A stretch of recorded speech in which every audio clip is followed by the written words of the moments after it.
మన అనుకునే వాళ్ళే మనని మోసం చేస్తారు. మనం ఎక్కువ ఎవరు నమ్ముతామో వాళ్ళే మనకు ద్రోహం చేయొచ్చు.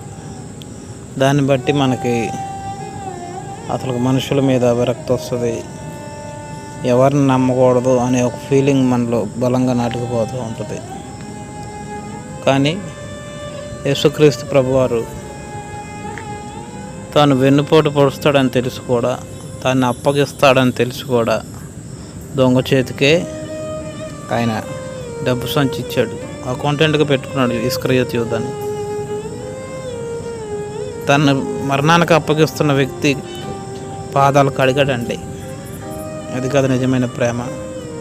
నిజంగా క్రీస్తు ప్రభు వారిని ఒక ప్రేమ ఎంత గొప్పదో మనం అర్థం చేసుకోవాలి. మనం ఆయనలాగా మారాలి. ఆ మట్టుకు బ్రతుకుట క్రీస్తే చావైతే లాభం అన్నాడు. అంటే బ్రతుకుటం క్రీస్తులాగా మనం బ్రతకాలి. అలా క్రీస్తులాగా మనం బ్రతికితే మనం చనిపోయినా కూడా మనకు లాభమే అంటున్నాడు పౌలు. నా ప్రియ సహోదరులారా, ఈరోజు మన ప్రవర్తన ఎలా ఉంది?